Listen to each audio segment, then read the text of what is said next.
Bom, você queria saber como é que eu comecei, não é isso? E eu comecei muito cedo sentindo o fenômeno da mediunidade, mas eu não sabia explicar. E desde criança que eu me perdia de frente de casa. Naquele tempo a gente chamava de caipora, não era mais do que o respeito de índios. Todo mundo sabe disso, porque índio é gente também, né? E na proporção que eu fui crescendo, aconteceu um fenômeno a primeira vez que eu tive medo da minha vida. Eu era muito perverso quando era criança. Eu gostava de destruir quando eu via uma acopla assim, lá na nossa região, tinha uma chama maracujá, e tinha uma avezinha, ela criava aquilo, ficava aquela bola verde assim, e eu costumava destruir aquilo com os outros moleques. Outra coisa era perseguir animais. Eu era muito perverso. Quando eu tinha mais ou menos 4 anos, foi pela primeira vez que aconteceu, de eu sentir mesmo o fenômeno, aí eu passei a ter medo das coisas, passei a ter medo porque me assombrava. E eu naquela ocasião, eu assistia muito derrubadas, compreendeu? Nós tínhamos terra, fazer aquele disjunto, para fazer roça, plantar mandioca, para cultivar. E eu assistia aquelas derrubadas de árvore, fazer aquela ressonância, aquela coisa, aquela árvore grande cair em cima daquelas menores. E um dia eu precisei, nós tínhamos uma vizinha, era uma velha, que ela morava assim, não tinha 1 quilômetro, eu já tinha mais ou menos talvez 5 anos. E minha mãe nós criávamos naquele tempo, tive vida mais de criação, galinha, porcos, era ovelha, e nós tínhamos um gadinho também. Mas minha mãe era muito caprichosa e ela gostava de criar sempre, os artigos dela tinham que ser tudo escolhido. Ela era quase uma cientista, minha mãe. Ela não sabia ler, mas era muito intuitiva. Então nós tínhamos uma vizinha e ela trocava ovos por aquela raça daquela vizinha, que era uma velhinha também, que morava sozinha. E um dia ela mandou eu ir pegar, trocar aquela coisa lá. Mas eu atravessar aquela região, tinha um pé daquela árvore que denominava licuri, e ali dava muito fruto. E naquele tempo tinha muitos macaquinhos ali. E naquele tempo eu já tinha uma coisa assim. Eu dei umas 15, como é que diz, estringada, e acertei aquele bichinho e ele ficou pegado só com a mãozinha pendurado. E eu pofo, né? Sozinho, era mais ou menos 5h30 da tarde, daquela escurecer. Depois eu vi um negócio soprado em meu ouvido forte, não estava vendo nada. Aí soprou aquilo lá e eu me assustei, me arrepiou tudo. Aí eu vi cair aquela mata todinha em cima de mim, onde não tinha uma árvore. Aí eu larguei aquela sacolinha lá com ovos, aquele negócio, e eu corri para casa daquela velhinha que era... Né? Cheguei lá chorando com medo. Até hoje eu não gosto de me lembrar. Né? Porque o negócio foi de assustar mesmo. Né? Aí eu pedi para ela me levar em casa, que não contei, porque ninguém ia acreditar. Né? Mas o que aconteceu? Não, eu estou com medo disso, e coisa toda. Então aquela velhinha foi me levar. E então eu passou e eu ficava que, quando eu lembrava daquilo, eu via. Aquilo aconteceu várias vezes. Eu ia em casa e ali eu ia separar o marido do passo, assim, e eu sentia de repente aquele fenômeno me assoprava, e no lugar onde não tinha árvore, e aquela ressonância, eu tinha medo. Então foi nessa ocasião, quando eu voltei aqui para Santo André, que eu procurei, eu vou procurar um centro espírita. Né? E eu morando pertinho, nunca tinha visto falar ali. Conheci, que eu morei muitos anos ali pertinho, no começo ali, eu conhecia a dona Ema, ela fazia despacho, outra coisa, morreu doida. Né? Eu fui lá uma vez e fui falar para ela que a coisa era assim, ela não queria me atender, depois boa. Né? Então foi aonde eu fui lá e comecei a felicidade de conhecer seu Aquiles, Dona Rosinha, e muitos que a gente passa assim, né? E começamos ali. E no começo eu comecei a ler, e confesso mesmo, eu fiquei tão entusiasmado com o Espiritismo, que eu mesmo descobri que estava ficando meio fanático. né? Mas eu lendo os livros espíritas, ensinava, inclusive recomendava, que não era só necessário só ler, era necessário estudar. Era necessário estudar. E que existia muita coisa dentro em toda religião, dentro dessa doutrina, porque só tem 3 doutrinas, o resto tudo aceita. Tudo aceita, só tem 2 doutrinas. A primeira é Moisés, Jesus e o Espiritismo. Essas são doutrinas. Qualquer parte do mundo se baseia nisso. Com outro nome, mas não importa. Né? Então foi onde eu conheci, tive a oportunidade, graças a Deus. Né? Aí eu me filiei. Eu comecei a frequentar tudo, em todo o centro por aqui, onde tinha coisa assim. Eu ia, assistia palestra e coisa, né? E quando eu vi, de hora para outra, como eu falei que trabalhava de marceneiro, né? Que aquilo lá era muito assim, como é que eu quero dizer, não tinha quase nada. Era um forrinho de madeira, o banheiro era de frente para o balcão, compreendeu? Era um murinho, não era muita gente também não. Mas era bom. Só que tinha alguma coisa também ali, que depois foi tirado. Aquilo parece que deu uma certa polêmica. Tinha retrato daquela velhada toda lá. Né? E o Espiritismo não é dizer que não aceita. O Espiritismo recomenda que, se puder, para a pessoa poder entender o abstrato, que a gente pensa que é impondo. Não é impondo, a gente tem que ter essa capacidade. Conhece-te a ti mesmo. O que vale é a fé e o pensamento. Não é retrato, não é imagem, não é nada, porque todo mundo pode ter isso na vida. Então foi tirado de lá aquele que deu uma certa polêmica entre os diretores, que eu nem me lembro quem era, né?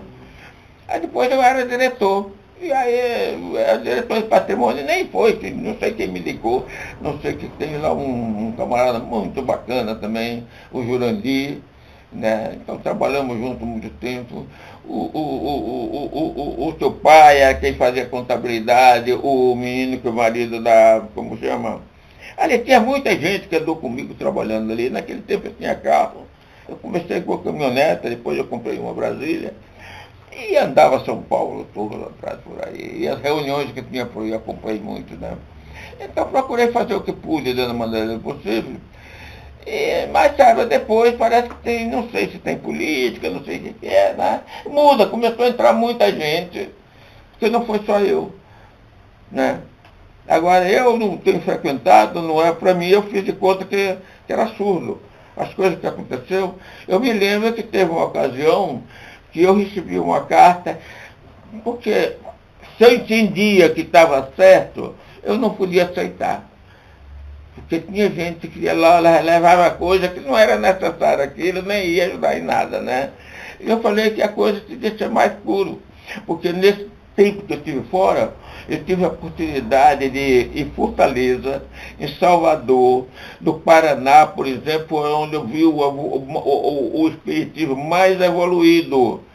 As maiores autoridades do Brasil, inclusive do Exército, é onde, no Paraná, onde tem a maior faculdade espírita, é feita por um comandante, naquele tempo era de Joinville, e eu tive a oportunidade de conhecer essa gente. Então, é uma coisa que não deixa dúvida, não é? Mas aí, em outra, descobri também que dentro disso tudo, sempre tem pessoas que às vezes botam sua pitada da coisa lá, que me causou certa decepção. Compreendeu? Mas aí não tem nada a ver com o espiritismo. São as pessoas, assim como eu também, que muitas vezes a gente não vê o caso da fraternidade, alguém, eu não sei quem foi, nem para mim nem interessa, né? Mas eu tenho que, como eu disse, testemunha isso, que não foi só comigo. Eu conheci algumas pessoas também que frequentou, desde o meu tempo lá, e se afastou da fraternidade. Não sei quem é o responsável, não sei quem é, porque não adianta a gente procurar, porque não somos donos da verdade, não é mesmo?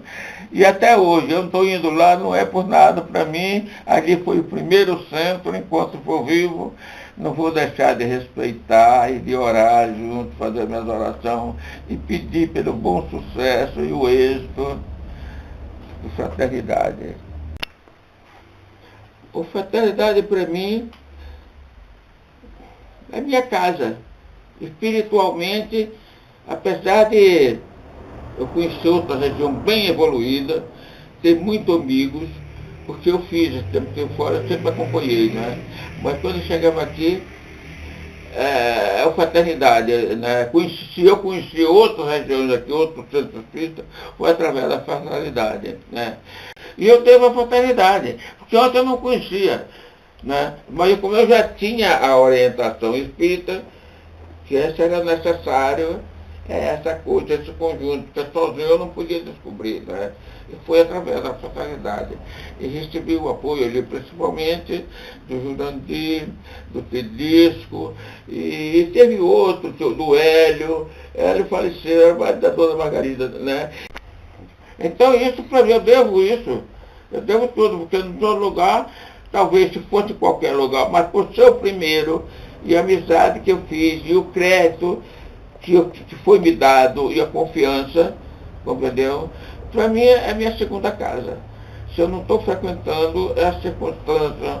Agora eu não posso andar mais sozinho, não posso dirigir, não posso sair de noite. Eu sei que mudou muito alguma coisa na direção, estou sabendo, entendeu? Porque entrou muita gente nova que às vezes não tem conhecimento ou bota pitada, porque muita gente diz que está ultrapassada. Não está ultrapassado. Na realidade eu comecei lá em 1970. Praticamente foi em 1970 que eu comecei a frequentar no Fraternidade. Aí foi que eu fiquei conhecendo, porque foi quando eu terminei as obras lá do Norte, que mudei para efetivo aqui, né? Mas aqui é a Fraternidade, onde eu recebi o apoio e procurei fazer o melhor que pude e que sabia, que foi fazer aquela reforma depois. Eu botei gente lá, mas eu pagava o saláriozinho, inclusive tinha alguns transparentes, mas o resto não existia dinheiro.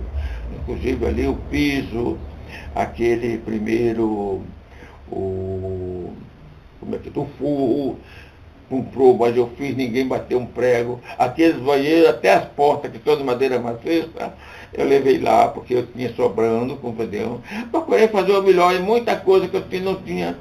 Né? Então eu tenho certeza que fiz aqui com consciência, com todo amor. Compreendeu? Mas depois teve um caso até, como eu falei no começo, que a gente fica tão entusiasmado que parece fanático, eu descobri, né? E recomendava que a diferença que tem entre ler e estudar. E um dia eu costumava fazer alguma palavra lá para abertura do serviço, e eu tinha livros, não sei o que foi, e eu falei lá um parágrafo, eu não me lembro o que foi. E na hora alguém me retrucou lá. E eu não pude gozar porque tinha esquecido mesmo a verdade, né? Por isso Kardec manda estudar, não é ler. Kardec, né?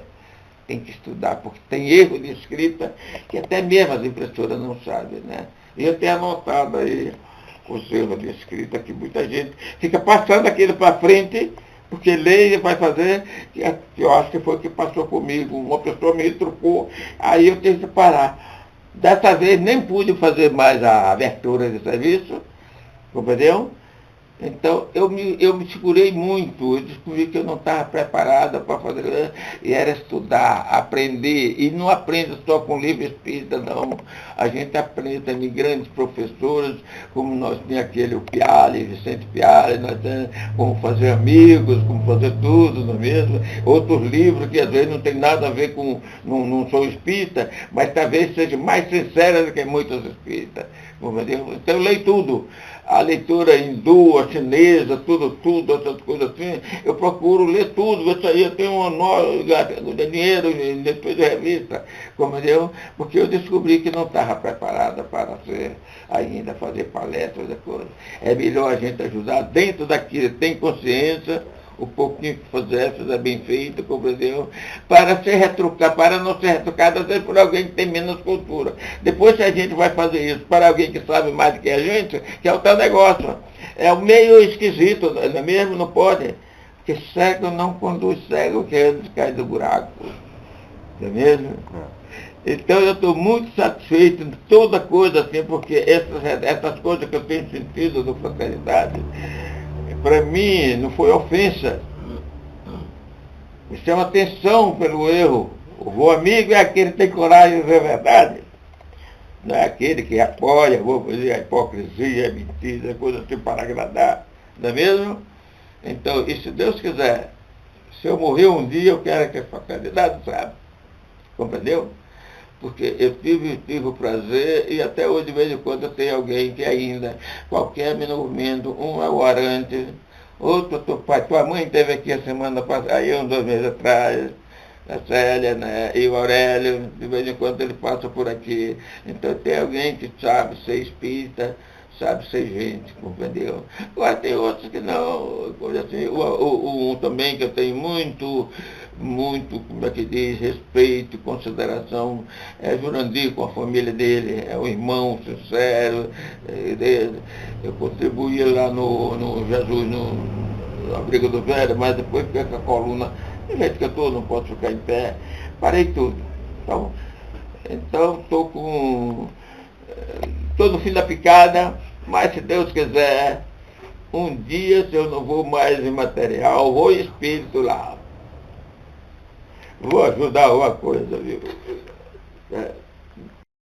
Então, o que eu queria fazer, o que dizer era o seguinte, agradecer por tudo que eu aprendi e que foi, como é que diz, das pessoas que, apesar de eu não conhecer, mas que a fraternidade sempre foi uma casa muito hospitaleira. Eu tive a oportunidade de ver com essa fraternidade ali, como desde o começo, ali recebia todo mundo de braços abertos, não tinha descrição. Às vezes, com opinião diferente, compreendeu? Mas ali nunca foi fechada a porta para quem quer que seja, né? E Deus é de ajudar de continuar assim, porque ninguém é santo e quem sabe muito não precisa mais ser doutrinado, não é mesmo? Mas para a turma jovem, o que tem é muito estudo e com humildade, compreendeu? Escolher qualquer sentimento, qualquer princípio de orgulho ou de vaidade, porque isso só degrada as criaturas, né? E somente quando se trata de espírito, né? E que Deus abençoe a todos e que a fraternidade continue crescendo, entendeu? Para cima, porque por lado já tomaram todos.